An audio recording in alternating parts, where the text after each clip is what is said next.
This is Tall Tale TV, your podcast for sci-fi and fantasy short stories. A Pale, Cold Night by Melissa R. Mendelson. They said that it would be 10 degrees tonight. They were wrong. It was more like -10, and that damn bar door kept swinging wide open. The drinks were frosty, but so were the patrons' breath. White mist painted the air before being sucked out into the icy black void outside, and large, tattooed men huddled around small wooden tables, trying to gather warmth without invading personal spaces.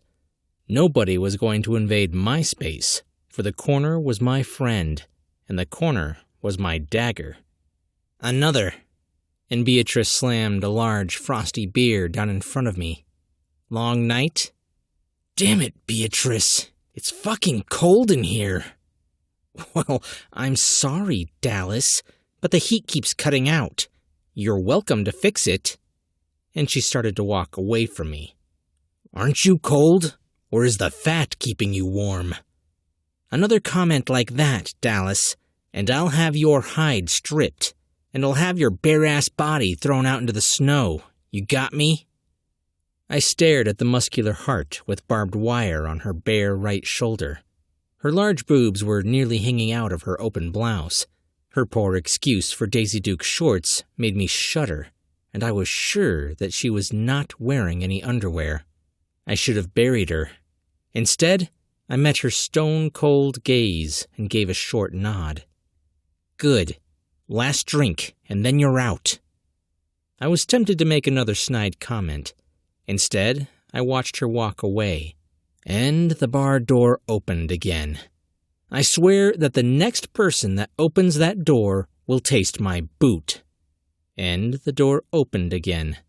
I spun around to give them hell, and that's when I saw her. And we all stared at her, and some of those large, tattooed men even shuddered at her entrance. It was amazing that such a little girl could make those big men quake, and then I realized that she was heading in my direction, but I was in no mood for the company. Keep walking, I barked before downing half my drink. Water, she yelled over to Beatrice before pulling up a chair to my table. Mind if I sit? Get lost, bitch. But part of me wanted her to stay. I liked her voice. I don't want the company. Rough night?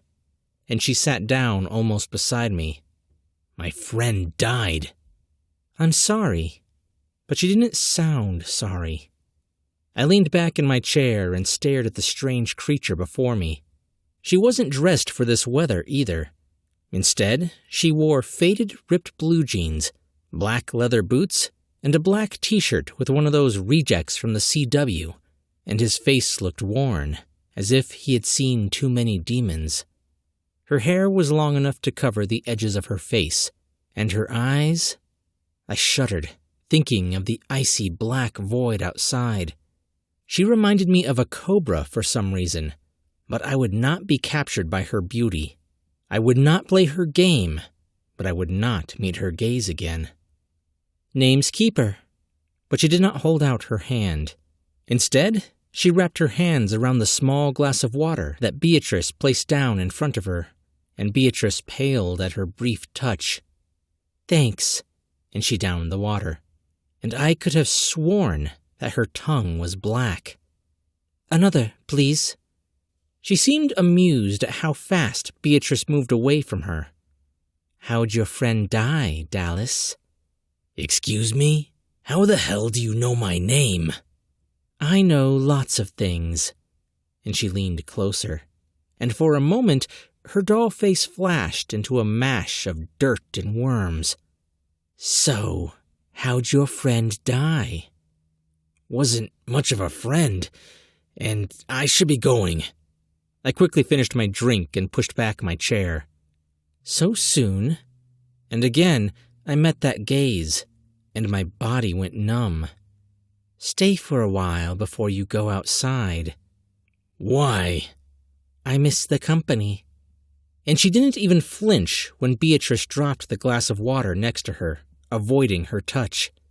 The glass slipped and almost came crashing down to the floor, but she caught it. Then she looked at me, and I couldn't look away. "So, won't you stay for a while?" "What are you?"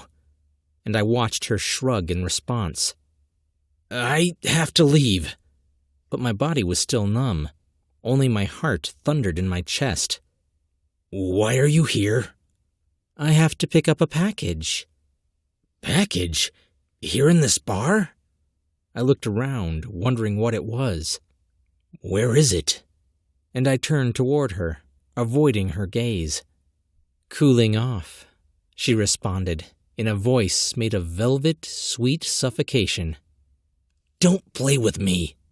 "I'm no cat," she replied, "but I do have claws. Now, are you going to answer the damn question or not?" "Do you know the answer?" "I would like to hear you say it, Dallas." "You a cop?" "Do I look like a cop?" And she leaned close again.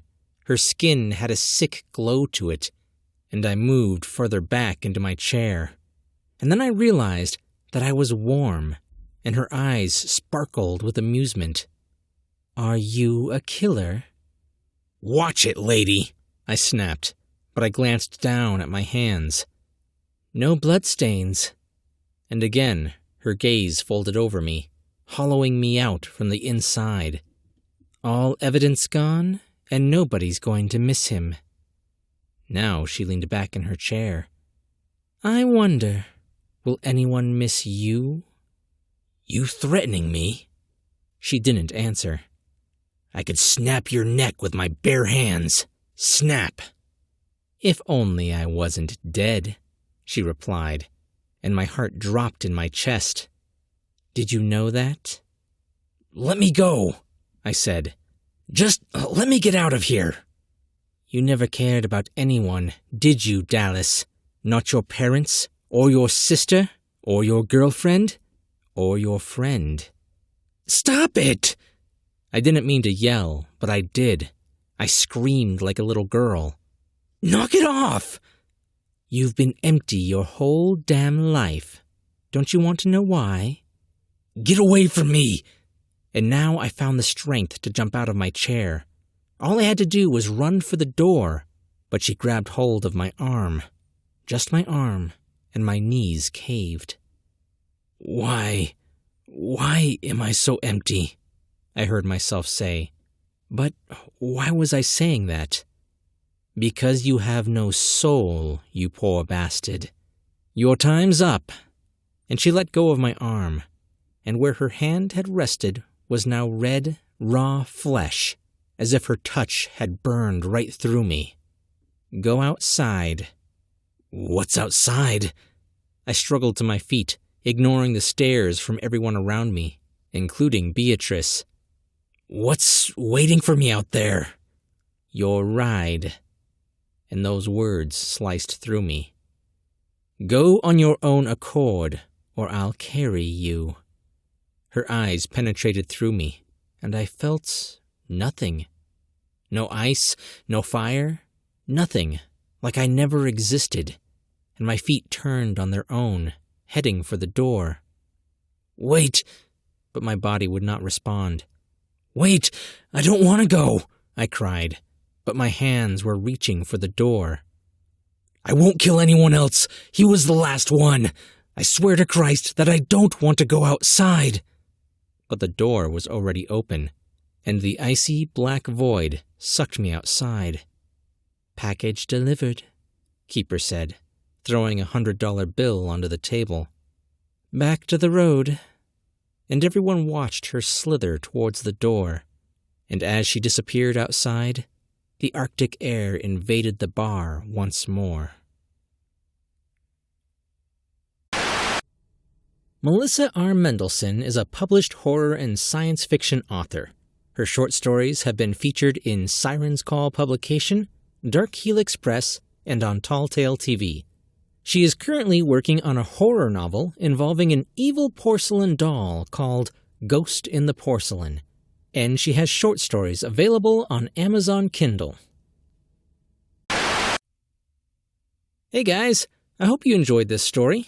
If you did, Melissa Mendelson has several others on the channel, including another featuring Keeper. I'll leave links down in the description. And don't forget, this show is now available on YouTube, Facebook, and your favorite podcasting app. I'm Chris Herron, and that's it for today's Tall Tale TV.